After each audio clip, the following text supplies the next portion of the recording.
Hello guys, this is Damaddok 82. We are back for another bi-monthly ship review. Once again, I am accompanied by Ion Mike 3. Say hello, Ion. Hello there.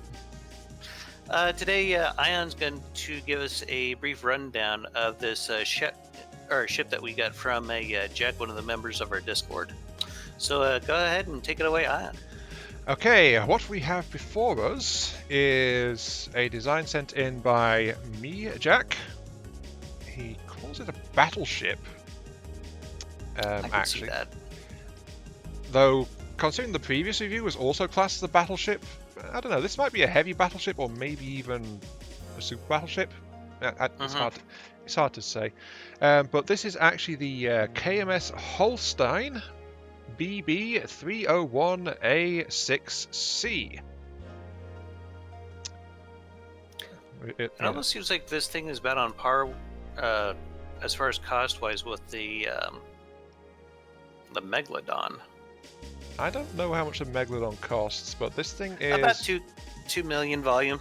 I mean, not 2 million volume, but 2 million materials, give or take. Now this thing This in is just currents slightly under that. 1.8 mil, just over. Yeah. So anyway, the rest of the information we've got here is we've got an armament list and preferred targets. So this thing is apparently armed with 8 armor-piercing frag crams, which I suspect are the main battery guns. It carries 6 210mm hollow point rail guns, which are the secondaries mounted on either side of the superstructure, 3 on each side. It carries 2 missile turrets with remote guided missiles, again superstructure at the top just below the radar dish, I believe. 8 CIWS guns and a lot of torpedo interceptors. Yeah, he's not kidding. Yeah, so the Sea-Whiz guns are these smaller double barrel things.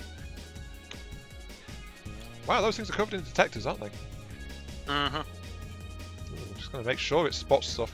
But yeah, those are the Sea-Whizzes. There's a lot of torpedo interceptors buried in here somewhere. We've not found things yet, but yeah. Though there are no special instructions about this craft beyond that, so no instructions to try and go walkies. What was the preferred target type? Just other ships. Yeah, just literally other ships. So this is this beast is supposedly specialized in ship-to-ship warfare. Nothing wrong with that. Nothing wrong at all. I mean, how well it engages air is something we'll find as we look at it. But primary weapons are crams. Crams are best against big targets, so many boats. So his Sea-Whiz guns, they go pretty much all the way, almost like several meters down into the actual hull of the ship. Hang on. Oops, I just hit the V control. Let me just get my hole piercing view up so I can have a look at what you're seeing. Or I guess what you're seeing.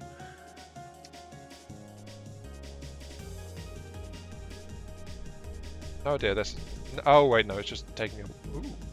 Yeah. Those Sea-Whiz guns is. Wow. Yeah. He's got it set up for 16mm, and he's getting 260.2 RPM out of them. Not too shabby. I think it might be a good candidate for your what's it called? The Jackhammer Sea-Whiz that you developed? Yeah. It would probably take up just a little bit less space than this as far as vertically. Yeah, the Jackhammer is like, it goes for a slightly bigger turret footprint. Specifically, so it's like as compact as I can manage. These things are like meant to be really thin to allow for a lot of armoring around them. And that's why they're this. They're all just packed into this 3x3 volume. So they don't really compromise armor much, but as a result, they are really, really tall. Yeah. My issue with that is, though, the armor plating on the front of this, it just needs one hesh or heat run, and it's going to pop that turret. Depends on the caliber, but on the same thing, you've got to realize that it presents a really narrow target as well. So that hit would have to be almost dead on to actually take the turret out. So it's not quite as bad as it first appeared, but it is definitely a weakness, I would say. Yeah. I would have probably tried to work in some kind of spall liner in there, maybe some kind of spaced armor. I just got this thing where I try to always put in a spall liner around important components. But that's just how I like to do things. I'm not trying to be overly critical of it. It's just not how I do things, if that makes sense. No, I get you. I mean, especially on tanks, your spell liners make your tanks incredibly sturdy. Oh yeah, they'll take hash and heat all day and just laugh at you. I'm just looking at the shell on these things. An odd mixture of heavy and flak. So they're not actually a pure anti-missile thing. They've actually got some heavy direct impact elements to them. It seems like he was trying to do some double duty with these then. Seems to be. I mean, it. To be fair, it is heavy enough to direct impact on a bigger missile. Like it does 1,000 kinetic on impact at an okay armor piercing for anti-missile duty. So potentially it could do lots. It certainly hurt a big missile coming in. I'll give it that. I might have to steal this shell and try experimenting with it a bit. Yeah, that might be worth a look at, but myself, I probably would have just alternated the shell types where I would have like a where it would alternate between heavy or the kinetic shells and the flak shells, where it would just like alternate between the two types of shells, so then that way you could probably get a little bit more performance out of the shell and still have a I get what you're saying. The thing to remember here, though, is that these are multi-purpose, so every shell will do something to a heavier target. But if you're alternating, then a flak shell will basically be shrugged off, while in return the pure kinetic shells would be useless against like a swarm of small missiles and things like that. So I think this is a happy medium. It's just like I'm not sure if it's quite what I would build. That's why I said I'll have to tinker with it a bit. Yes. See what I wind up with. But we'll probably have to test this against something fairly missile heavy to see how well it performs. Yeah, just true. for the sake to see how this works. Have you seen the size of the crams? Jeez. Yeah, I believe those are the same turrets that he used on his entry for the tournament. I doubt it. Because they would be way outside the budget if they were. I'm saying as far as the actual gun housing, it's the same. Which, it's a really cool shape that I might have to borrow and try myself, to be honest. Ignore us, guys. This is not the true reason we're doing these reviews. We're not doing it to steal all your secrets for ourselves. Not at all. No, not at all. Not at all. Yeah, but seriously though, that is an interesting housing, as you mentioned. Yeah. I don't remember seeing ones quite like this in the tournament though. It's the turret cap is very, very similar to the setup that he's got here. Yes, I just remember it so clearly because I remember commenting on it several times. No, fair enough. Okay. It also looks like he's done some very interesting things here with his detection system. I imagine he's got this on, yep, he put it on a turret block. So is this an entire... Yeah, this entire thing orients towards... yeah, it's got coincidence rangefinders built into the middle of it. Yeah, that's something that you see an awful lot with Steel Strider ships. They do that fairly often. Yeah, while in player ships, it's actually a bit of a rarity. And he's really gone crazy with the detection on here, which I had to give him a lot of credit for because redundancy is a very important thing in this game. Actually, he could do with more detection. Insert evil face here. don't worry, I do have Well, a I'm reason saying this for saying it. because like every turret has detection, and he even has like specially designed turrets with detection on them, and just for detection purposes only. That's why I'm saying that. Okay. I am being a smug bugger and saying needs more detection, even though he's got so much. Oh, so like the need more dopamine. Gotcha. Yeah, kind of, but I do actually have a valid point to make here, Okay, go for which it. is he does have a lot of detection, and that is great. But he has actually omitted the fore and aft sections as potential locations for detectors, which is also something I find a lot of people do. So that's like at best his detection is crammed into something like 2/3 the length of his ship. And most of it's actually within like 1/4 of the length of his ship. So something that might be worth looking at is trying to get some detection out, say on the prow, which is well away from everything else. So it's more likely to survive a fight unless you head on with something. Same with the stern, though his stern... We didn't start with the general appearance of the ship this time because we got distracted, but his stern is very boxy. Yeah, I would have rounded this off just a little bit, but that's mostly just personal preference. I mean, for his purposes, I imagine this does just fine. This is true. This craft is like, it's built to have a massive amount of internal volume for, I think, for its meters and meters of armor plate more than anything else. One thing I'd like to note here, just real quick, have a look down here, just below the stern of the ship, and you'll see some ducts down here. I think you might find interesting to take a look into. You mean the ducts with the daddy blades in them? Yes. Ooh. And they just keep going and going and going and going. He's got like Energizer Bunny with the daddy blades here. Probably just to try and give this thing some maneuverability.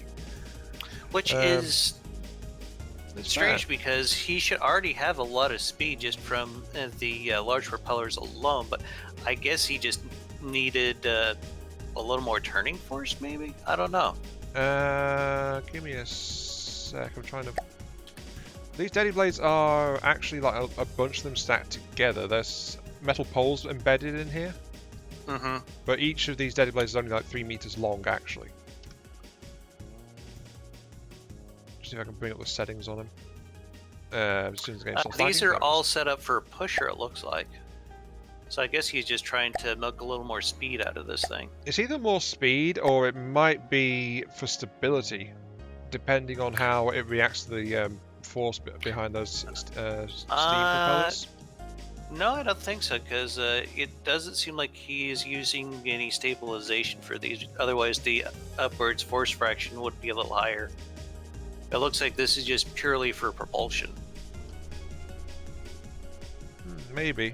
Might also be an emergency backup for if the steam engines get knocked out. That's a good point too, yeah.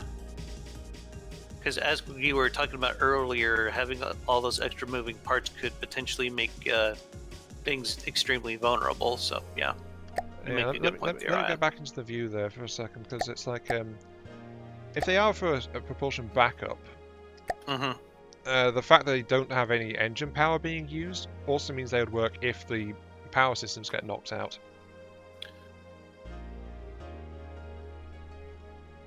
I'm also noticing that this thing has a hellaciously big torpedo blister. Actually, those rear props are on those crank motors.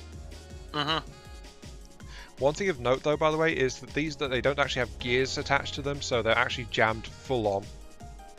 So that's what the gears do, by the way, since the steam rework. They allow the You're output talking about the transmission, right? Yeah, they act as gears. They can affect a force multiplier, but they also allow the propeller to be scaled down to off when not needed and stuff like that as well. So it's like the throttle's stuck wide open if you don't have that installed. He does seem to have a lot of open spaces here. Well, like just compartments, I've noticed. He would need them. Remember, he's got a lot of weight as well, especially in the weaponry systems. It doesn't seem like he has anything really here on the bottom as far. Well, no, I take that back. Yeah, there's He's some got stuff down there. downward props here, but I think those are just set for roller. Have you seen the engine bay? Not yet. But it does look like he's using active stabilization for the roll at least. But yeah, let me shrink the blocks and I'll come take a look at the engine. I'd suggest Shift B to get, Shift P to get the full scale of this thing. Okay. Oh wow, this engine. It's just this thing is so big, it takes a little bit for it to. I know. I think this is like my system wouldn't be able to make good use of this. And I think your system isn't too happy with it either, is it? Which is something that I've explained to people the reason why we decided to make it to where within our own rules we can say no to people who turn in designs who have like very, very crazily built ships that are just massive. Yeah, I think this is probably towards the upper end of what we'd be willing to review. Yeah, this is. I don't think I've seen an engine setup like this before. It's like he just took a prefab and just daisy chained the shit out of it. He really has. This is all like it's all radiator cooled, so no. It's radiator cooled, and it looks like he also is using the exhaust for something. Yes. Though that's how these blocks. These are individual engines strung together, as you said. Yeah. Carburetor engines, though, they're not injected, so they actually have pretty high power per material because they're also turbocharged too. They almost remind me of the Redline engine because it took up roughly about the same space. I don't know if you're familiar with that fuel engine or not. But that's no, something I've never really used the. Yeah. I've never really used those. Well, it was very well known because it was a very compact and very efficient engine because you could just spam them easily into a 5x5, kind of like what he's got going on here. So that's why I'm bringing that up. Seems like he kind of, for most of the engine, he has this centralized exhaust stacks, and then there's a couple of extra engines just bolted onto the front of it. Mm-hmm. Where he's instead linked those together directly on their exhaust systems. It just seems like he just took a bunch of these engines and then just kind of bolted all the exhausts together and just ran it out to the top. So if you follow the exhaust, they actually go all the way out the top of the ship. Yes, which is kind of rare for me. Usually I run the exhaust out of the bottom of the ship because I am always afraid that these pipes are extremely flimsy, and if they take a hesh or heat run, I imagine they get knocked out really easily, and then you lose your cooling. Only if there's not enough space behind them. But yeah, there's no redundancy if the actual pipe system gets damaged. So I just prefer to run straight at the bottom of the ship because then there's no worry about, or at least not a whole lot of worry about risking your exhaust being damaged in that manner. To be fair though, these things do actually Again, it's a preference. It is a preference. This is definitely a vulnerability in the design of sorts, but depends on how much it depends on it. And there's the fact that these things are all radiator cooled as well, so they might get less efficient and a little bit less powerful, but they might not actually stop if it loses exhaust cooling. That's a good point as well. Let's see what kind of power per material he gets. 559.9. That's pretty good actually, considering. Yeah, these things are actually pretty efficient engines. Let's see here. Stable output when he has it going full blast, these get 706.4. According to this window here that I'm looking at. That's pretty impressive. Yeah, it's a very solid engine, especially for a craft this size. It goes to show that Jack wasn't trying to just build as dense a power package as possible, as much as possible, regardless of cost. He's actually got this thing with an eye towards affordability and keeping it running. So I'm wondering if he could compact these just a little bit more by removing the radiators, but that might affect the that would probably remove that redundancy that I mentioned. And it would probably lower the efficiency just slightly, but I'd be curious to try that just to see what it'd be like if these were just made to one long massive engine. Huh? Radiators actually inflict a penalty on efficiency. Mm, how so? Because it takes a little bit of power from the engine to run the radiators effectively, so it doesn't actually count I as don't. power loss. It's actually like fuel efficiency is impacted slightly by having radiators. I don't think that's a thing though here in current version. I think was. they took that out. I believe. Don't quote me on that, but I believe that's what happened with it. Yeah, I'm not seeing any mention of that anymore. Never mind. That's there you go. That's how things used to be. We don't know if that's how they are now, but if that's true, then radiators might just be a flat volume for temperature trade. Yeah. And the cooler your engine is, the more efficient it also runs. So. Yeah. Now he also does have an electric engine, an electric backup at the front of the engine bay as well. Yes, he has a very big one. I haven't seen any like steam systems though. Oddly Yeah, enough. but that's so though he doesn't need one technically. You're right. It just in a lot of the newer ships nowadays, you see everyone kind of going for using steam. So that's because people as far like as propulsion steam. goes, People like steam, but he's got this really big engine bay instead, and since he's using I didn't know that would work with the crank motors though, providing power to them. Yeah, the crank motors run on base engine power. They don't actually need a steam engine. Because I thought that you had to run off the steam to get those big propellers, but that's an awesome thing to know.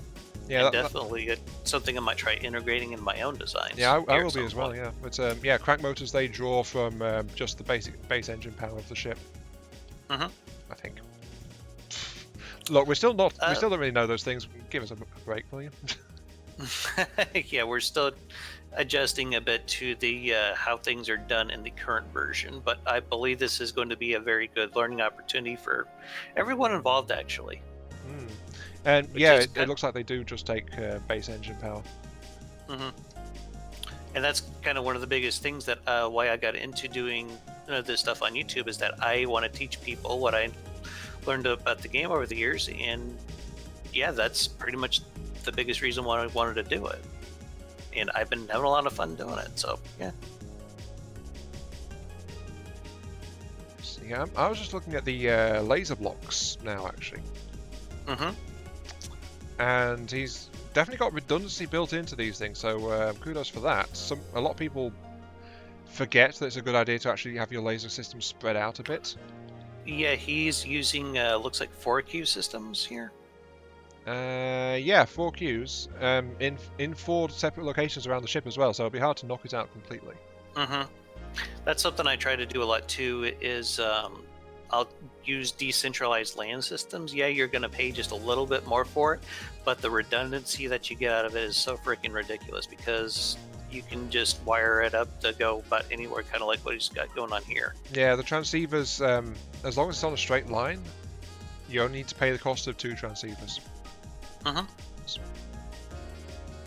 He's also got the actual laser defense station split in 4 places as well, so... Again, he could have maybe included some towards the fore and aft, like I mentioned with detectors a little bit ago, but as they do cover the superstructure area, which is arguably fairly important for him, quite well. It seems though he went and tied in all of the LAN systems in together with one another. That's got some benefits and some drawbacks. Yes, you do get more redundancy out of it, but you had to split the power between all of your LAMS nodes, which is something that I don't like to do typically, because I build my LAM systems to all function independently of each other. So then that way you're not having to recharge the whole system at once, if that makes sense. Yeah, it's like how much it can output versus the cost of the system. In this case, it's a centralized system, so the entire system can engage. No, it is, well, it's centralized in terms of distribution of the laser power. Okay. Yeah, I get what you're saying now. There's also a good ratio here. Individually, the cavity chains aren't that powerful, but he's got a lot of them, so they can sustain power that way. He's got 4 sections of laser banks, and each one has 4 cavity chains in it. And also each laser defense point has 4 defensive lasers installed in it, so it's got a very good ratio if he's being attacked from one side. One thing that I kind of want to point out here, though, I think he probably could just squeeze a little more efficiency out of these lasers if he would have used like the regulators to try to keep it from just like depleting everything running in the out first of couple of energy shots. too fast. Yeah. Yeah, that's true. I usually find about 2k power from a laser is usually good at taking out crams and other things like that, so that's usually what I try to shoot for. But something like this might do very well against large missiles. I haven't tried to set up like this before. Now, I mean, this is built around it being like box shapes more than anything else. Which is just Speaking of boxes, look at all these material holders. Well, remember how expensive this darn thing is. Yeah. So it makes sense this thing might need to haul a lot of materials. It almost holds its own cost in materials. Yeah, it's only a few 100,000 short, but then again, if you look at the V menu, this thing uses 17,000 materials per minute. And on top of that, the engine uses another 7,000 per minute. So this thing burns through materials incredibly fast when it's actually engaged in combat. We're looking at like 24,000-ish per second. If you're in late game and you can afford something like this, then the material is probably not a big issue. Quite true, but I was justifying the storage. So it might actually need this level of storage. Speaking of, we should probably just start filling this thing up before we do combat testing at the end of the review. Yeah, that's probably a good idea. I've tapped Q on it a few times, but is there anything else of note that you would like to bring up? We haven't actually looked at the main system much. We haven't looked at the railguns much. We haven't looked at the missile pods. I think I did see the ammo customizer for the railguns. It looked like they went with pure kinetic with hollow point and Sabo warheads afterwards. Yeah, oh, these are super cabs as well, actually. Yeah, which is probably a pretty good idea. Yeah, it gives it something it can throw at underwater targets.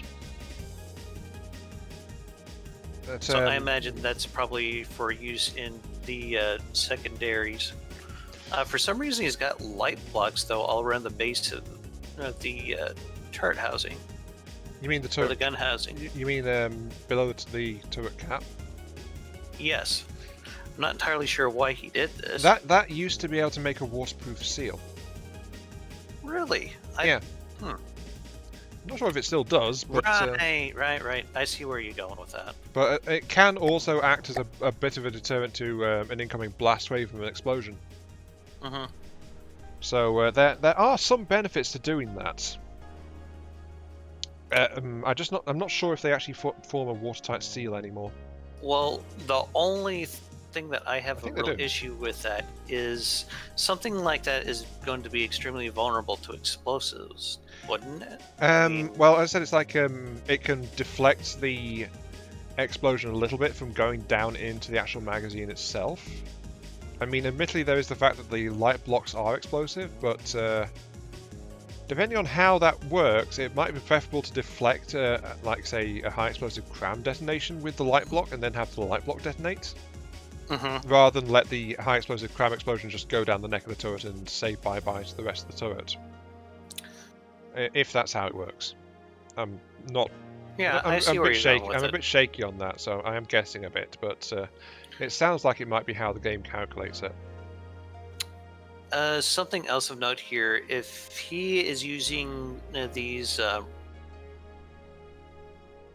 super cavitation runs, he might have been better off with like maybe the 3-meter tall mantlet instead of the AA ones for the secondaries.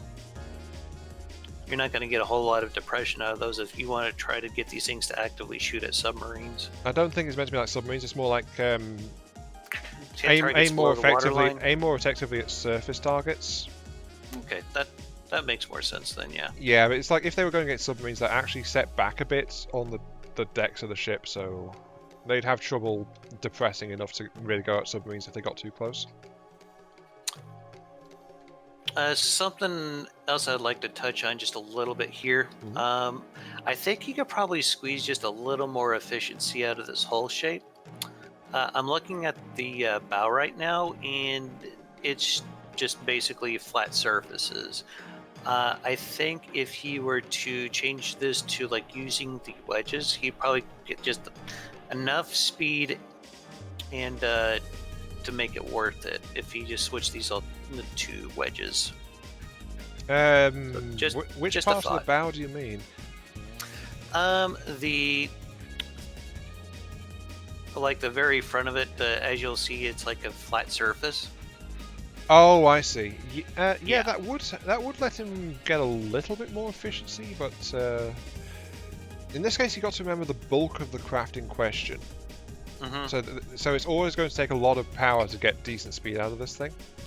Yes, but just doing a few things here and there to reduce the drag can make a fairly significant improvement as far as overall speed I've found. So that's why I'm bringing this up. Not to this thing, because I just found a somewhat ridiculous stat. Oh, what's that? Top speed, 32 meters per second. Yeah, that's probably because it works in conjunction with Daddy Blades and Steam props, those yeah. large props at the back. It's very Yeah. powerful. You could actually increase the power on those steam props if you wanted to. Yeah, but like improving the angles on the hull a little bit, he might be able to eke out an extra couple of meters per second, I would say, reasonably. But it's not going to be a significant amount for a ship of this size, which is already going at a pretty high speed for the shape it's got. So it might not be worth it, apart from aesthetically, I think. Okay, fair enough.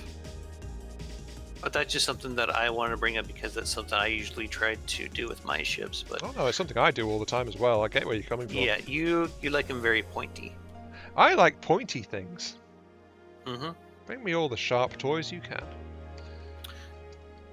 Apart from my recent paddle designs, those are actually kind of blunt. Yeah. Do you have any more comments that you would like to make on this? Well, we still not looked at the missile turrets really, but It looks like he's using remote guidance for them. yeah, remote guidance. Yeah. These are all remote guidance. I'm trying to bring up the thing, but the game is still struggling a little bit with how big the craft is. Explosive, remote guidance, fuel tanks, APNs, restoration's good. So yeah, these things are like these seem to be chasers more than anything else. The only thing I could say about them is like having the fins in front and the EMP behind would improve its turning speed slightly, but then again, it might also drag and slightly reduce the top speed. But these things aren't geared for that much speed anyway. So I probably would have gone with thumper heads though, just to get a little more speed out of the missiles. But I don't know what the purpose behind them is. If they're meant for ships or aircraft or what. it's like they're meant to chase If you- things, so they might be anti-surface and anti-air, but they are kind of balanced on more firepower than anything else. I mean, they're almost 50% warhead. Well, I'm looking at the local weapons control here, and it's not specifically made up to target aircraft, so I'm thinking it's for surface targets Probably. because it says not to engage any targets that are basically below the water surface. Yeah. If I were setting this up to be an anti-aircraft turret, I probably would have the minimum altitude set to maybe like 20 meters, but yeah. Personally myself, I actually tend to have my anti-aircraft missiles able to target ships as well, just so they can pull double duty, but then I add an extra AI in, which prioritizes air targets and set that on the missiles. Yeah, that's also a good option as well. In fact, he has actually done that. This craft does have an anti-aircraft and a CWIS AI. So, yeah, it all depends what that thing's set to prioritize. How many AIs does this have? Okay, it's got like two of them. Okay. Yeah. Yeah, I usually go with like 2 or 3 AIs depending on what I'm needing them to do. Like I'll have one for the main guns. Usually the main guns are also tied into the sensors and navigation. Then with the I'll have another AI specifically for anti-air. Um, and then I might have like another AI for the secondary guns because they'll be both targeting completely different targets for the most part. One that I tend to like to have in is an AI as well set for anti-submarine duty, if my vehicle is so equipped, because then it can go after that and then prioritize below the waterline on ships as well, if need be. One thing I would like to note, though, to something you just said, I find it's a good idea to actually have the detections split up among the AIs as well, because if you're using wireless on your AIs anyway to connect to remote weapon systems, you might as well put some of the detectors on there as well, so that way the individual AI cores can be a bit smaller because they don't need as much processing power on them. And if you're losing one AI, you don't lose all your detection as well, so it's a bit of redundancy. By chance, have you looked at his torpedoes yet? I have not. I spotted them in passing. Like, I know there's a lot of them, but I've not seen them yet. He's using an infrared seeker on these explosive torpedoes. I don't believe that works underwater. I have done a little bit of testing with this, and it does not seem to track targets underwater. So you might want to flip that over to a either a remote guidance or like a sonar. I'm actually going to give him the benefit of the doubt on those. Like I said, find that in combat testing, won't we? Yeah, but I mean, benefit of the doubt. This might be a case of the game has reworked his torpedoes without him being aware. Because not only are these infrareds, they also don't have one turns. So that yeah, that would probably keep it from being effective at all if there's no one turn. Yeah, because they're pointing straight down, and infrareds only have a 120-degree arc, so they would not turn towards ships, which is what this thing's meant to be fighting. So I think those medium torpedoes are not actually configured properly.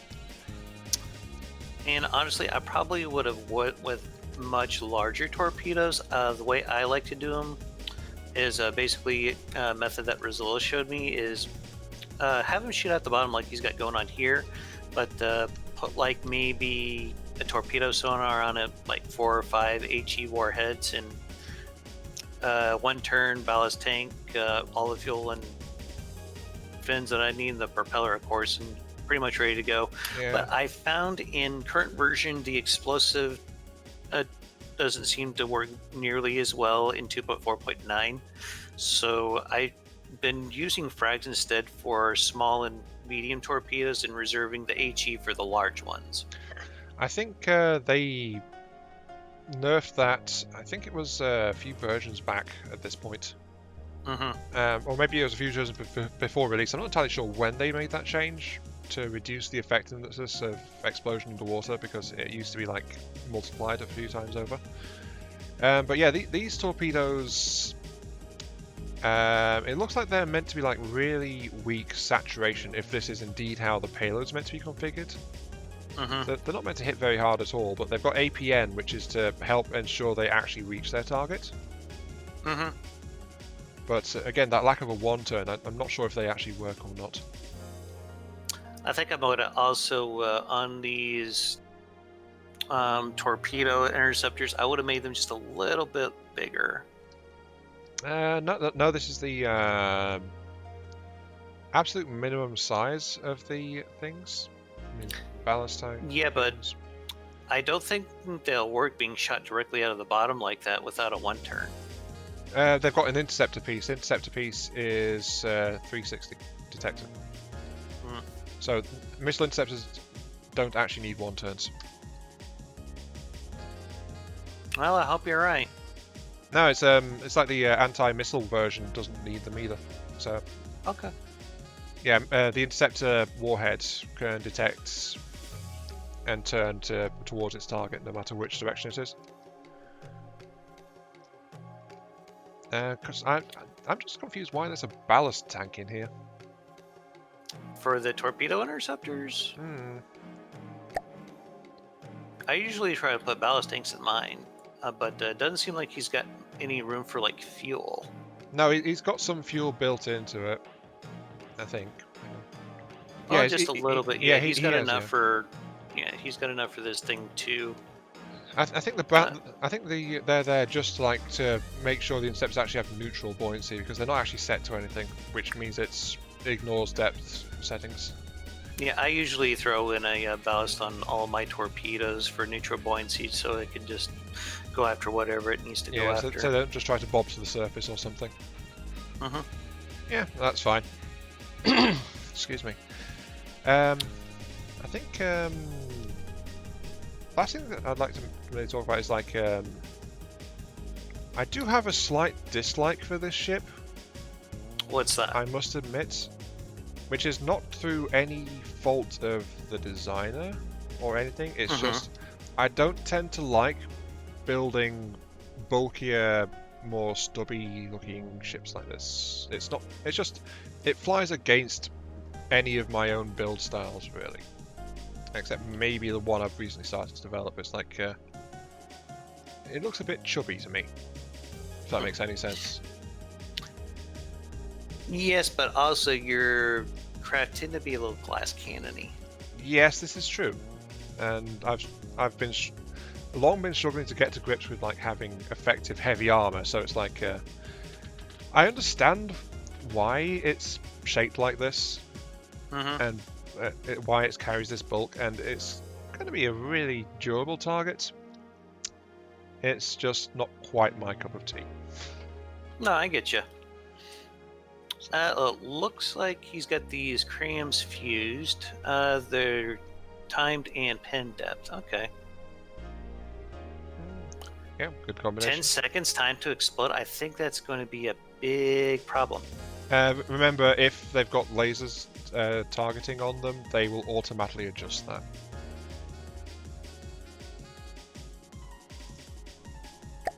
Unless you're I usually just max it out just to be safe, but... Now, if there's a preset setting in the timed fuse, the as long as there's a laser detection block on the cram mechanism, it'll always overwrite it. Okay. I just don't trust things at face value. That's fine, yeah. I mean, that means it'll just default to a 10-second flight time if it loses that laser detection. So it seems to me he probably borrowed this turret for the main guns probably from a Wellner's Cram Tetris platform, it looks like. With good reason, if that's the case. Yes. With very good reason. Absolutely good reason. For those that don't know, Dama and I, we are both fanatics of the cult of Wellner's cram cannons. Yes. Is that a fair way to put it? That's, yeah, pretty good. So basically, yeah, Wellner's not been active in FTD for a while, as far as I'm aware, unfortunately. But back when he was a master of cram design. And he worked out some incredibly efficient ones. I mean, if I recall, they were so efficient when he first used them that his craft had to be banned from a tournament or something because they were too good. I've never heard that before. Yeah, that's quite a while back, but I seem to remember like his craft actually had to be disallowed because his crams were just too effective. I don't think I could do that. I think I would have to go ahead and let him do that because it should be based on the building prowess of the builder, not necessarily... Well, it's either that or he flat out won.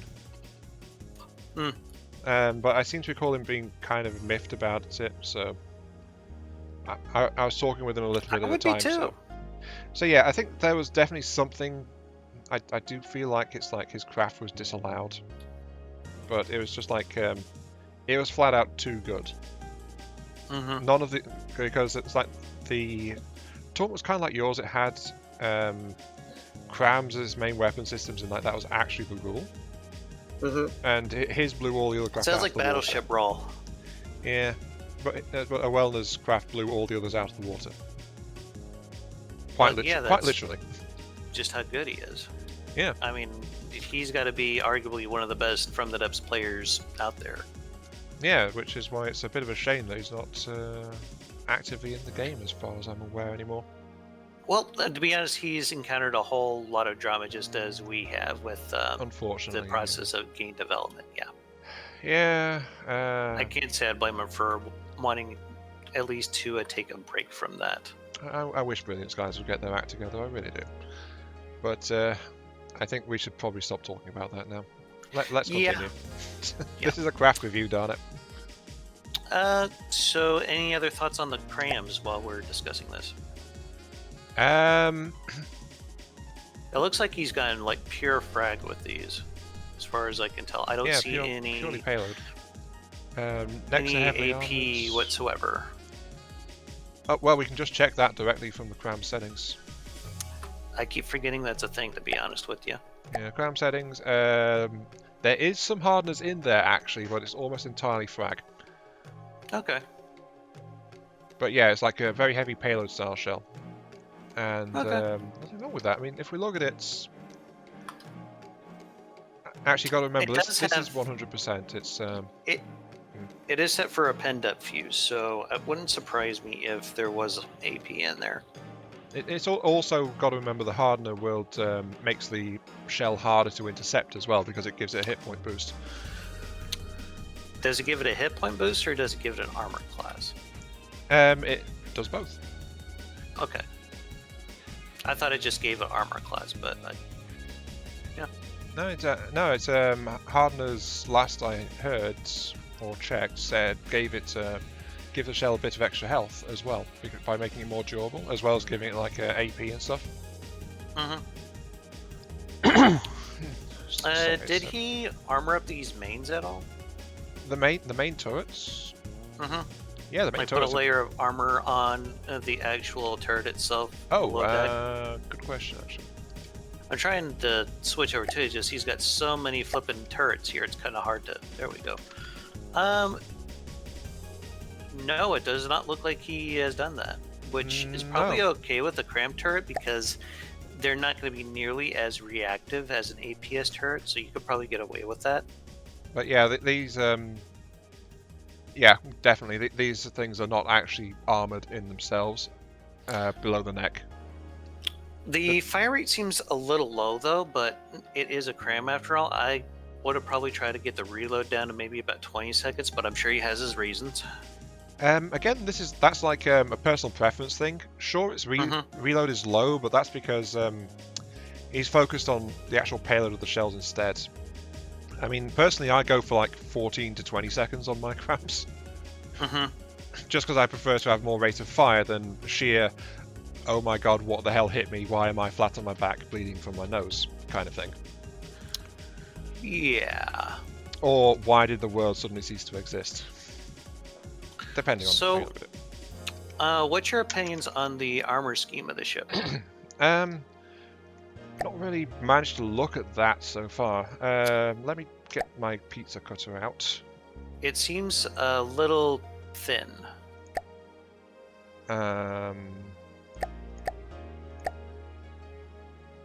Which is crazy because he's got so many solid blocks down here in the bottom. I can't actually look at the nose for some reason. Oh, I know why. Right. Okay. Sorry, excuse me. A little dry mouth going on there? Yeah, that's better. Right.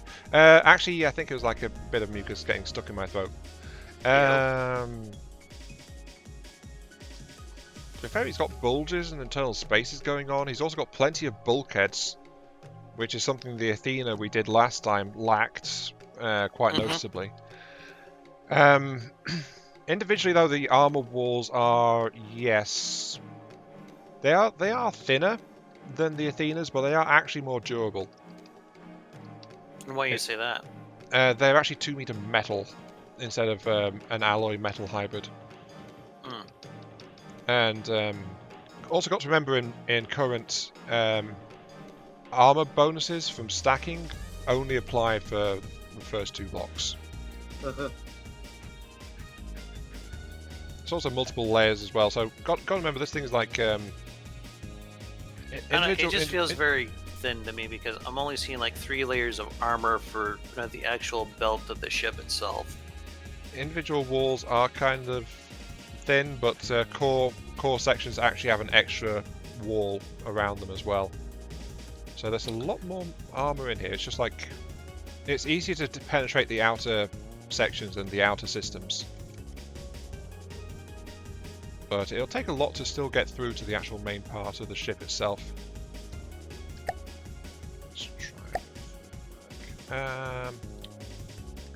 I just probably would have done like maybe 4 to 5 layers, but that's my preference. Unlike the Athena, this one will actually handle torpedoes pretty well. Yes, considering it's got that huge torpedo blister, and it has a ton of those interceptors. It's actually got really thick armor bottom corners, if you're looking at the cross section. Mm-hmm. Like it's like the thickest part by far. But this craft seems to rely a lot on bulk to absorb things, as well as actual quality of its armor. So I'm wondering here if these torpedoes that we were talking about here, they're meant to be interceptors, not necessarily. Well, the mediums. Just the torpedoes, yeah. On one side, he's got the infrared seeker, and on the other side, he has the missile interceptor head. So I think that he may have just goofed on it and actually intended these all to be torpedo interceptors. Well, that's a shame, actually, but it does make sense. Mm-hmm. It means the ship doesn't have anti-submarine / anti-below-the-surface targeting. It also explains why it's meant to be like preferred target other ships. Without mentioning submarines. But it would give him very good torpedo defense. But we also have to keep in mind that his guns do have some underwater capacity. Yeah, they don't really have limited the due to the mantlets, but yeah. They don't have the depression for that to be their primary role, though. Mm-hmm. They can do it at a distance, but that's about it. But I think if he threw about maybe 4 or 5 large torpedo launchers in here with a lot of HE warheads, I think it could really give him a bit more damage output for what he's got here. I myself personally think torpedoes are probably some of the best weapons in the game because they can be extremely hard to counter if you don't know what you're doing. They are good at underwater targets and surface targets, so it's one of my favorite weapons. With the sheer number of empty rooms he's got for buoyancy, he definitely has room to install a couple of extra torpedo systems in here as well, pointing out at the bottom of the ship. So there's no reason he couldn't keep the anti-torpedo capability of what he's got installed so far, and actually include a couple of dedicated torpedo tubes as well. Just out of curiosity, Alan, do you launch your torpedoes out of the bottom of the ship, or do you launch them out of the side of the ship? Depends on the design of the build, but I use both, actually. Okay. I prefer to launch them out of the bottom because it seems like the best way to protect your torpedo launcher, because missile parts are crazy expensive. But that's something I picked up from Razul. Well, sometimes to be fair, I actually fire them forward and back as well. So it's like as long as it's not upwards, I will throw a torpedo out of it. Especially because we got those aerodynamic hatches now. But yeah, it's just like my answer would overall definitely be as long as it's not upwards, I've fired a torpedo out of it. There you go. Which I have done that once, where I had them shooting directly up out of the ship. You remember the first Corollas Rex? Yeah, it can have its uses. Let's to be fair, kind of glide bomb towards their targets. Yeah, to be fair, it can be useful. It's just then you've got to be careful with them, because if they land wrong or they get detected, they might not make it. So it's just more reliable to fire them in the water than out of the water. At least that's the way I view it. Pointing upwards, I reserve that for missiles. Do we have anything else that we'd like to touch on? No, I think that's about it. So, unless there's anything you want to talk about either, then it's time to try and combat test this thing. Do we want to try to go for something that's relatively in its price range, or just spawn in a bunch of ships and watch what happens.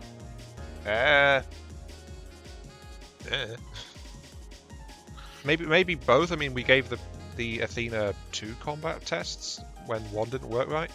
So give it some light stuff to see how it bashes them around, and then give it something approaching its own weight class. I think we should have it face off against a bulwark, and then probably something higher end Steel Strider. Okay. Shall we just kill your display platform then this time and drop it in the water? Yeah, go ahead and kill it. I got it caps locked, so yeah. I figured this would be easier to do Yeah, just yeah. to cap instead of especially with a boat this big. So let's go ahead and plop her down. Don't forget to turn off repair tentacles if you're on the boat, and to remove control of all weapons. I'm under the water, so it's going backwards at quite a clip. Why is it doing that? Good question. Well, I don't know if you noticed this either, but he did some pretty good work here with the change for the anchors. Yeah, I noticed that. I was considering mentioning it. He's not really done much mimic work elsewhere on the ship, so it seems like that's like an exception rather than the rule. But though that said, it is actually very nicely done, I will admit. Yeah. They probably could have done a little bit more with the superstructure as far as aesthetics, but it's pretty well armed. Yeah, this thing is very well armed. It actually sits pretty low in the water as well, so its bulk is always a below bonus. But as you saw just then when we released it, it has no trouble moving around. Alright, so I'm going to fly up about maybe a kilometer and a half, and I'm going to drop us a bulwark. Hang on a second. Can I access the AI quickly from here?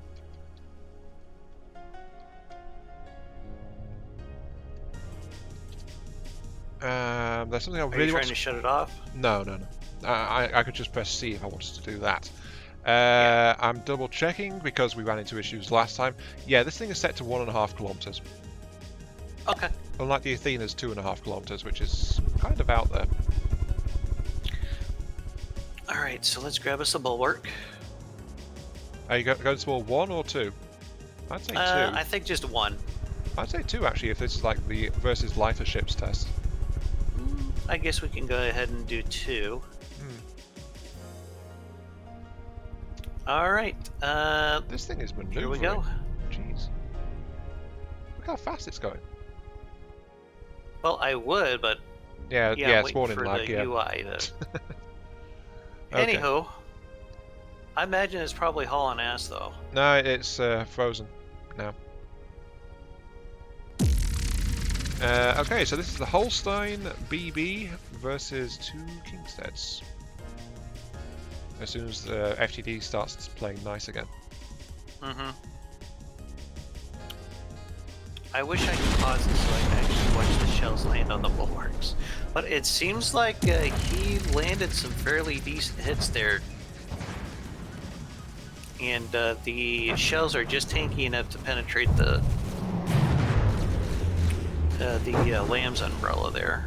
Which means that they're kind of calibrated to work against moderately heavy system? armor. Yeah. Yeah, again, well, we know they're hardened a bit against interception, but if they're punching through Kingstead armor... Wait, those aren't Kingsteads, are they? No, those are bulwarks. No, I was thinking the wrong thing. Right. Yeah, still a good test. One of the shells does manage to get through the Lambs every now and then, it seems to. Well, the fact they're stopping, I'm guessing a fair bit, is good. I'd have to say about 80% it's stopping. That's good. 80 to 90. It's cheaper to protect it with a laser than it is to actually repair the damage. So it's good that it's managed to protect itself. And it looks like the torpedo interceptors are working just as you said they would. Yeah. Okay, I'm gonna have to try doing that now because I've been using like 2 meter long. Well, the reason that missile interceptors are turret fitted is because they are flat out more useful and more reliable if they're pointing towards the thing when they launch that they're trying to intercept. So that's why you typically see them fitted into turrets. But there's nothing to stop them from being hull mounted, except that for a long time, the anti-munition controls wouldn't actually work with hull mounted ones. The Tier's laser defense is stopping the shells coming Tier's from this laser side. defenses are pretty tough standard.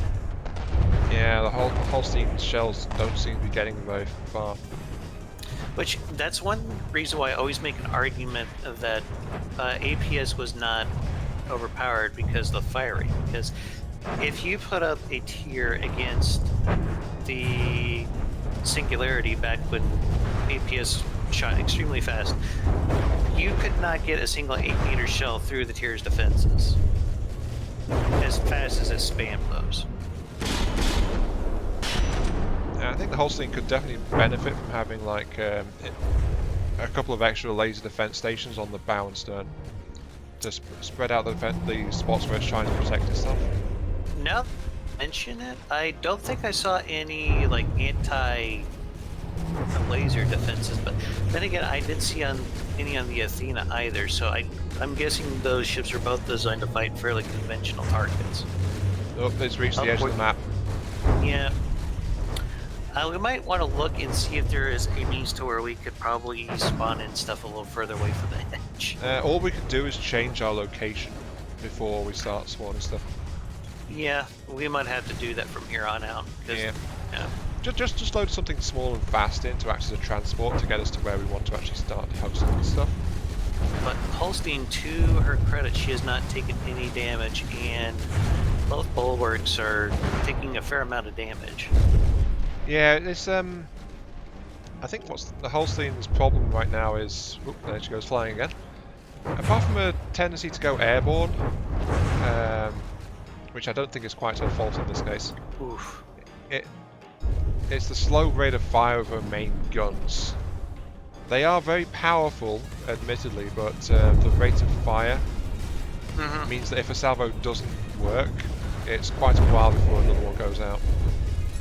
But he's got so many other weapon systems, I think it might kind of compensate for that. Have you seen these railguns doing anything? Now that you mention it, I don't know if I've seen any shots fired out of those or not. Oh no, they are firing. But the bulwarks, they take a hell of a lot of damage, so... Part of the issue is that because they aren't gunpowder based, we don't tend to see trails from them. That is a good point. I am definitely going to have to try to redo some of my torpedoes now to try this method. It seems like it could be potentially a lot more space efficient. What, the interceptors you mean? Yes. Another reason why I tried to do them at that size is so that I could use the hatches to try to protect them a little bit better, but since it's on the bottom of the ship, maybe I shouldn't have to worry about it that much. If that makes sense. It makes sense. I mean, the hull-mounted versions of the weapon systems are always more space efficient and generally better protected than the turret-mounted version, but they lose a lot in way of flexibility though. And one of these guys is definitely out of the fight. Yeah, I'm thinking we could probably call this test pretty well concluded. Yeah, we should, and we should might... try to relocate a little bit as well, because... I suggest that we restart the server so we can get a little distance a lot quicker instead of just... Yeah. Yeah, they're all trying to go off the edge of the map at this point. Yeah. So if it's cool with you, I'd like to go ahead and restart the game. Go for it. Okay. Just want to give you a warning before I did that. Yeah, so against bulwarks, this guy struggles to finish them quickly. Must admit, it took him a few minutes to take one out, but it was quite inevitable that it did. Something that we should note there, though, even with the two bulwarks combined, the price tag on the ship was still higher. Yeah, this is an expensive heavy battleship.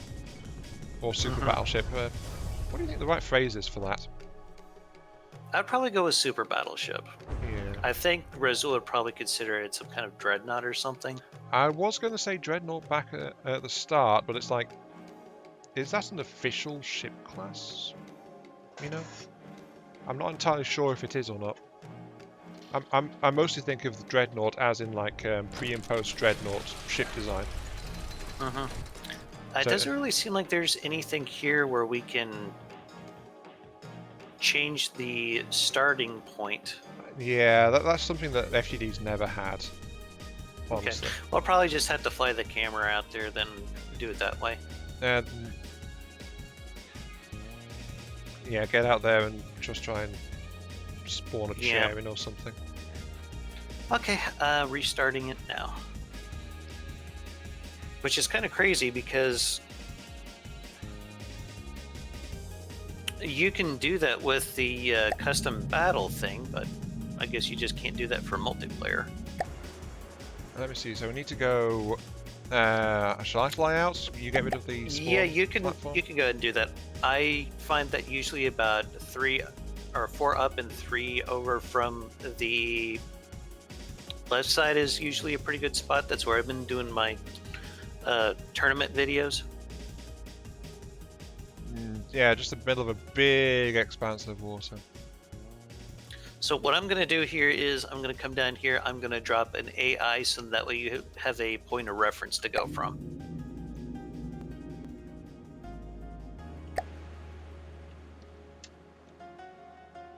I think I'm in the right spot. And of course I have to add a bunch more AIs because it's doing that stupid thing where it's going to despawn it because there's not enough blocks. No, it's all right. I'm in a big, wide open area, I think. So. Okay, if you could plop something down with a chair, I can come over there. Thank you. Yeah, so I'm just waiting for it to load for me because. To be honest, it doesn't need a chair. It just needs to be something you can teleport to. That works too, yes. Okay. And I'm going to go ahead and despawn this little stick I made over here. Why are there so many new vehicle unnamed Mayframes? What? That's because I had to spam the AIs, otherwise that would have just been despawned. That's why I did it that way. Oh yeah, that's fine. Okay. Is this where you meant, or are we in the wrong place? A little further north. Okay, did you despawn my thing? No, not yet. Okay, it just disappeared from me. Okay, I'm heading further north on my camera. I shut the AI to your paddle boat so you'll know where to go. We might want to cut this part out though. No, it's fine. I mean, it's only taking a minute or so. Okay. Let us show, raw and unedited, the lengths we go to review the craft suite. Alright, I'm going to delete the one that you're on right now so you can teleport to the other. Receiving. Yep, okay. Now, it might be fun at some point just to try to review each other's ships just for shits and giggles sometime. Well, to be fair, we would have the designer along to try and explain themselves on their questionable design choices. Mm-hmm. So yeah, it could be doable. I think maybe just like as a special at some point in the future. No, I mean that it might be one to try and have like the plan was to have guest commentators along as well, so that way there's like 2 people genuinely trying to review the craft and one that's there to answer questions about it. Yeah. Okay, are surprisingly, I haven't had any volunteers for that just yet. No. Well, it's a thing we mentioned, and they're probably waiting to see how these things start to turn out. So. That's anyway, fair enough. Is this more where you had in mind? Yes, I think this area will be fine. I'm just putting a little platform here underwater that we could put our rambots on, so we don't have to worry about there being any repair tentacles. No, you can just hit F7 to turn off your repair tentacles. Okay. Yeah, if you press F7... I did see it under the V menu, so I assumed that they took it out. Now, it's top right, it's that wrench and hammer symbol. If it's glowing blue, Okay. your tentacles are on. If it's not, they're off. They're on by default. But yeah, Good to know, thank you. Yeah, just hit F7 to toggle it.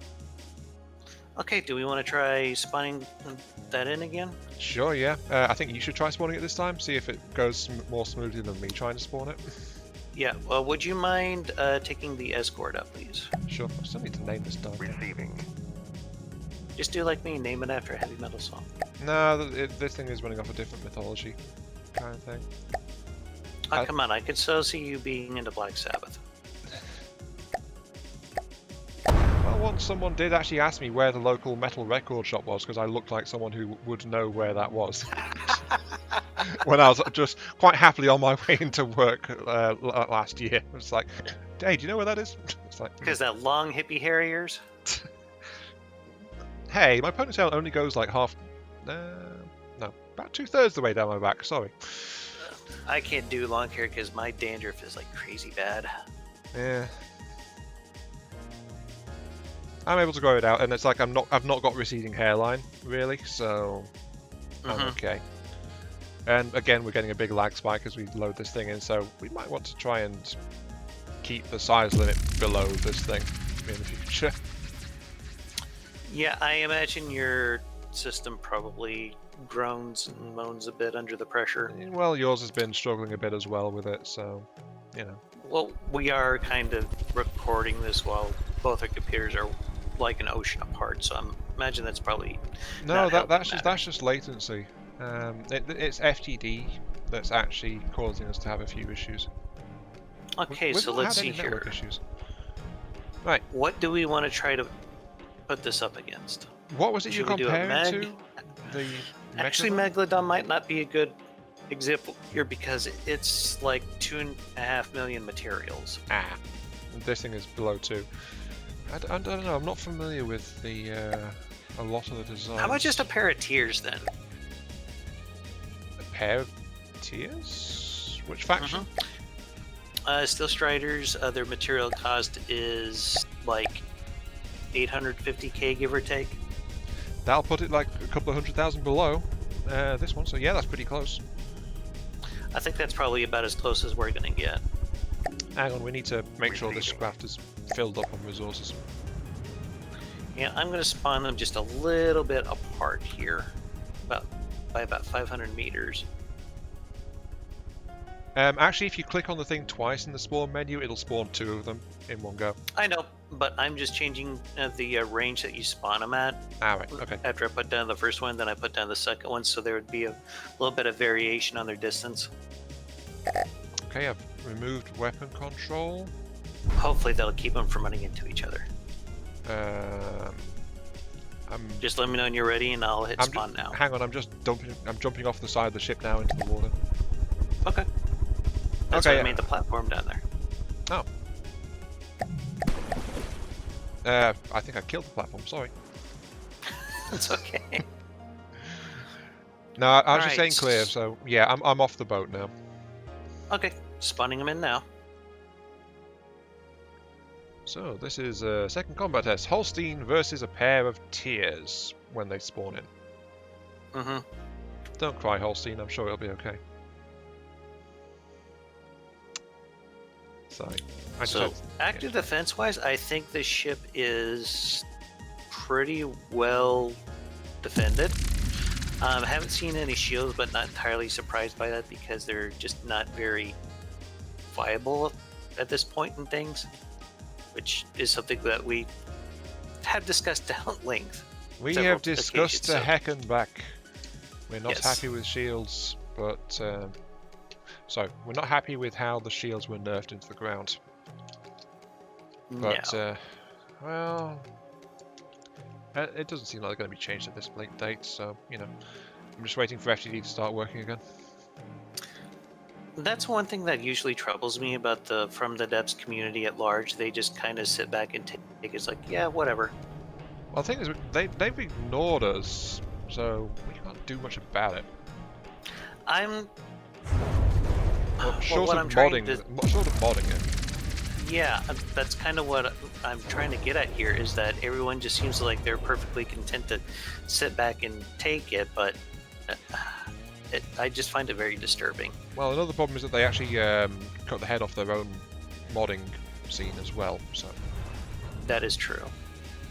Yeah, for those that don't know, Brilliant Skies actually recruited most of the best modders.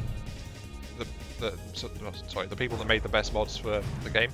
So as a result, the actual modding pool lost like access to the people making the best and most interesting and most well-designed mods.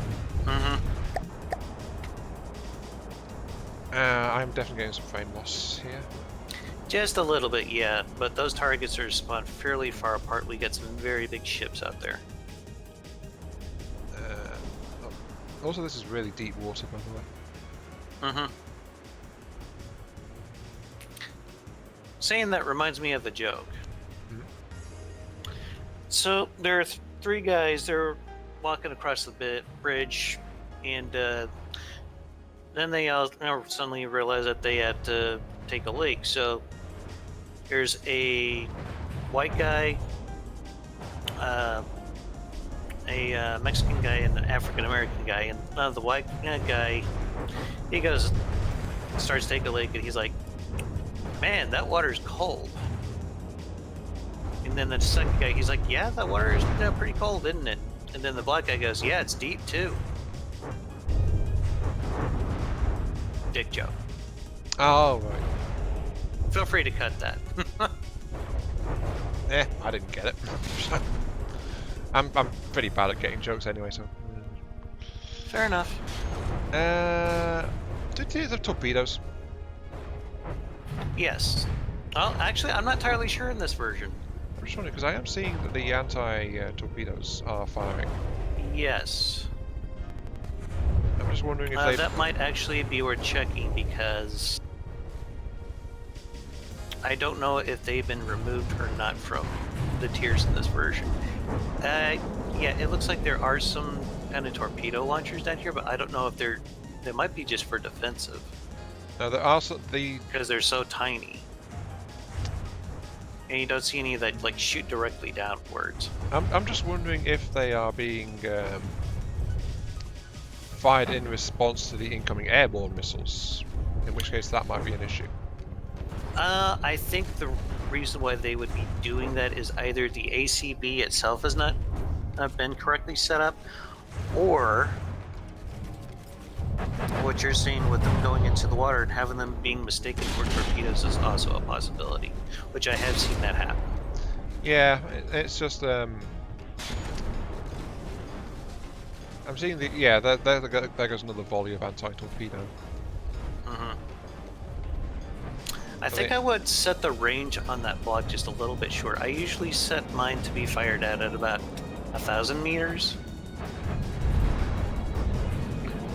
I'm not sure where they are going.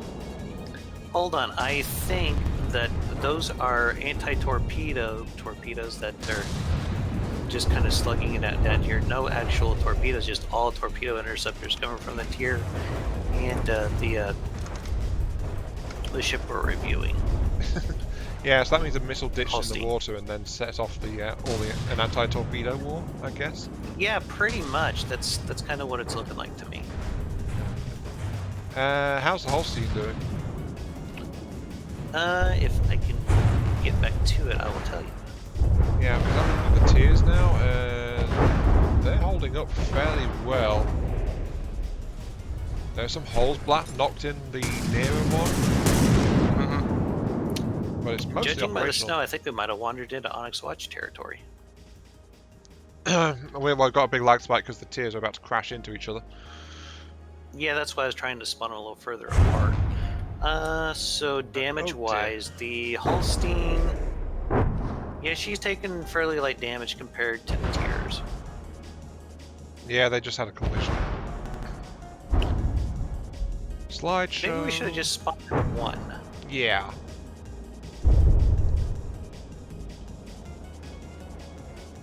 Oh dear, there's not much we can do about this. Sorry folks, it's just like... FTD loves to choke when it's coming to vehicle-on-vehicle collisions or vehicle-on-terrain collisions or stuff like that. Though they do seem to have gotten some distance from each other now. The first tier has lost 2 of its turrets in a very nasty I see hit. that. I believe, though, that the armor on the tier is a little bit different now because it's using those ring systems. Yeah, it is struggling to take out those cram shells. You mean the cram shells from the tiers? No. The cram shells are from the Holstein. Yeah. They are just laughing at that LAM system and just sailing right through it. Yeah, those are the what was he spawned before? Not the Kingsteads, the Bulwarks. Yeah. They seem to have a better LAM system for this. Their LAMs were actually able to take out the Holstein's crams for the most part. So I feel like these ones are meant for more like sustained, and the Bulwarks one is more like a big charge capacity but slow charging overall. So its lasers had a lot more punch to them starting out. These fragmentation cram runs are making these things look like Swiss cheese. Yep. Have you had a look at the tiers below the waterline? Yeah, it's. I was looking at the nearer one, which has absorbed most of the shells. It was just like, Oh yeah, pretty messed up. looks like the tiers are trying to close in a bit here. But I think Holstein's LAM system will probably knock out most of those shells before they become an issue.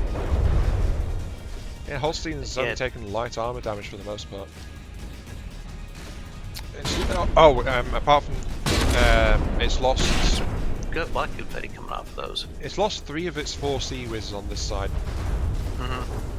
So yeah, the Sea Whizzes are definitely wait a minute. in this. I think I just saw a large torpedo come out of one of these.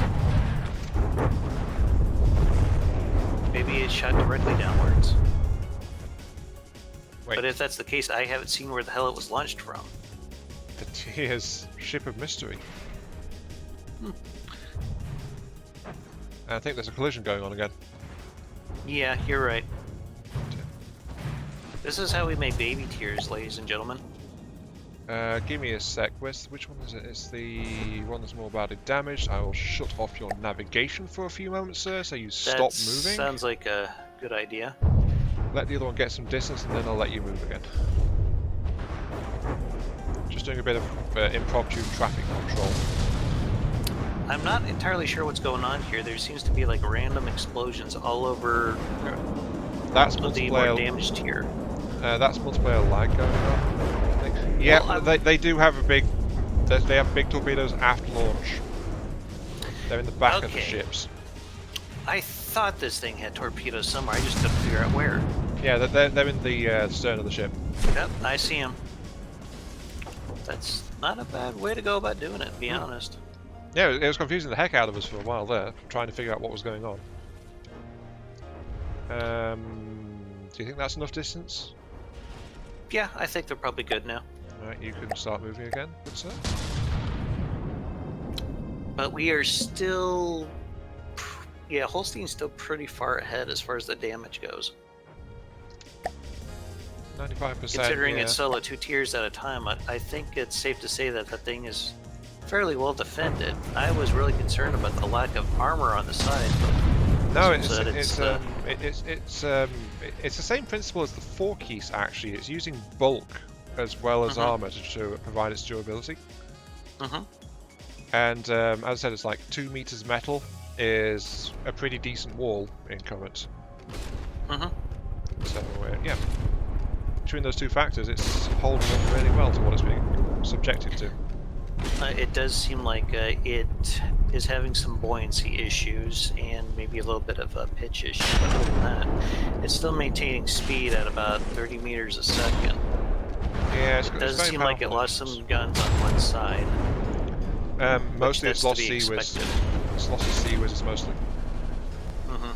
There is some turret damage, and the missile turrets has taken a small knock, but nothing really serious. It's lost one of its railguns. For the most part though, its weaponry is actually undamaged, especially the main turrets. They're mostly operational. Aside from the one that got its barrel shuttered off over here, and one of them looks yeah, like one of the barrels lost some gauge increasers. Yeah, the other barrels are all fine, so it's mostly fine for effect. But for the most part, I would say it's a pretty capable ship. Pretty darn. It's a. I'd say it's a tank, if we had to classify it. It's definitely not got top marks for offense, but in terms of durability and damage reduction, it's actually really tough. I mean, sure, it could have much heavier and thicker armor, but what it's got is definitely working. Are we willing to say combat trial concluded? Do you think? I think so. Shall we kill these 2 tiers then? Or shall I just cease fire? Actually, it's probably easier to just cease fire. Yeah, ceasefire would probably be the easier thing to do. I'll also tell them to stop moving around as well, so they don't try and collide again, because they're about to do that. Actually. Alright. Well, I think we can safely wrap it up here. Yeah, there's only one thing left, really. Oh, what's that?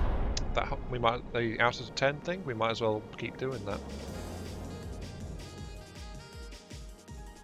So, Dama, what is your view of the KMS Holstein BB301A6Z out of 10? As far as functionality goes, I'd probably give her a 7 or an 8.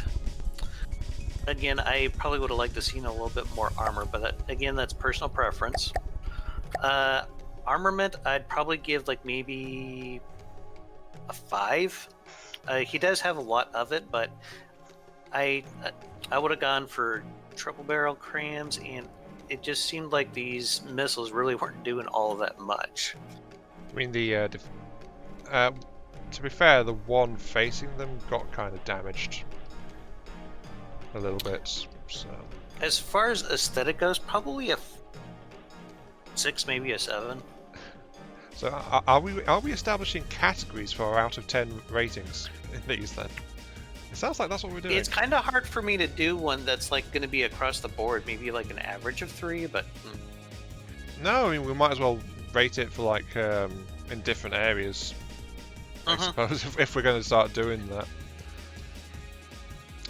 But as far as armaments go, I think I would have also liked to have seen some actual torpedo launchers, because they're just so freaking useful. But, yeah. So what would your ratings be? I'd say aesthetics. I'll be generous and say 7 out of 10. I've already mentioned earlier, it's like I don't get along that well with the overall shape of it, but that's a personal preference thing. Apart from that, well shaped, it's got some good decoration, good placements. It's like, you know, it has been worked out. It's just a bit too bulky for my tastes. So I'm not going to dock it a point for that. That would be kind of petty, I think. Offense, I would say a 6 or 7 out of 10. Its intended role, it's pretty good against a fellow ship target. I'm leaning more towards a 6, I must be honest. I would prefer if they were faster firing main weapons rather than what it's got, but I'm fine with the double barrel crams. When they hit, they were doing the job. But it lacks like anti-submarine, anti-air effectiveness, really. So it's like, I feel like it could do with more weapons and a bit more variety of weapons compared for what it's got. But yeah, I would have liked to have seen some vertically launched missiles myself. Yeah, it could have done with more armament on it, which is why it's like an above average kind of score, I think, for me. Offensively. Defensive, I'd say a really solid 8 or 9 out of 10. Honestly, I'd agree. It's tanky as hell. It's really durable. It's got very potent and active defenses. I think it could have done with more emission points for the active defenses, and the torpedoes and things. torpedo interceptors, it could have done with some reworking on those a little bit as well. They are very centralized. And as you mentioned, the armor might be a little light for a craft of this cost. I'm not entirely sure, but maybe the armor could have done with a little bulking up around the incoming 45-degree angle of a long-range shell trajectory or something like that. Especially around the Sea Whizzes. The Sea Whizzes proved to be very vulnerable. Though, of course, it does have 4, so there is redundancy, and they seem to be pretty effective. It's just that they got knocked out far more easily. Something that I think should be noted is it seems to be lacking a little bit in anti-aircraft dedicated weapons. And I say that because the Sea Whiz guns are designed to shoot down missiles and aircraft. I probably would have liked to see some dedicated anti-air just to give this thing a little bit better protection. The thing is, it's got the rails also as an anti-air option, but they are more geared for knocking holes in armor than chasing after air targets. Exactly. So they aren't really dedicated that way. So let's see. I did aesthetics, offensive, and defensive. Did you do any other categories, or was it just those 3? Basically, I went with aesthetics, and I think I talked about offensive and defensive as well. I'd have to go back through the recording to be sure, but yeah, I think I kind of touched along a lot of the same things. Yeah, so I think in average, I'm getting maybe a 7 from my scores overall. Yeah, that sounds fair. It's got some points where I would prefer a bit more reinforcement to it, especially given its high price for me. But what it does have, it is quite competent at using. Yes. And so if you want an anchor, then this is definitely a good ship for you.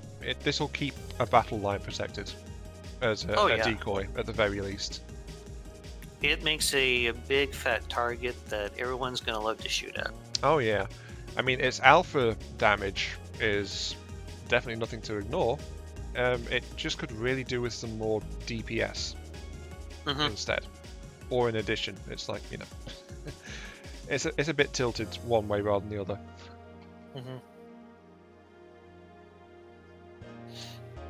Okay, anything else you feel like we'd like to discuss before ending the video? No, I think we've touched on everything. We've reviewed everything that caught our eye, I think. Okay. And we've again tried not to slap it down, saying, "No, idiot, you must build it this way, not that way." I think we've been pretty good about staying objective about this. So, yeah. I mean, honestly, I would rather have the double barrels rather than treble or quad barrels in the crams myself. I mean, you specifically mentioned you might like trebles. I just think double is easier for a heavy-hitting turret, in my personal opinion. I just really got a thing for redundancy. I guess that's probably why I say that. Yeah. Well, the problem with a treble is like, first off, the individual shots are weaker than in a double. Second, it makes the Tetris a bit more complex because, at its base, the game is based around squares, which are an even-sided thing. So, double or quad barrels would be easier. Not if you use a Wellner's platform, though, because then it's pretty much already pre-done for you, the Tetrising, I mean. Yeah, that is a fair point. Wellner did work that out, so... I mean, it tells you specifically what kind of amounts of guns you could probably get out of each one of them, so... Yeah, but I was mentioning that from the perspective of building your own turret system from scratch. Fair enough. If you want to get a really good cram cake, yeah, by all means look up a Wellner's weapons platform on the workshop. I agree. All right, so I think we're at a good wrapping up point. Indeed. All right. Well, next time I'm looking here at our review queue here. iPersons has some craft that he'd like us to look over. He's got a light gunship and a torpedo boat. I think depending on the size, we might be able to squeeze those both into one video. What do you think? We might be able to. As you said, it depends on the size of the things.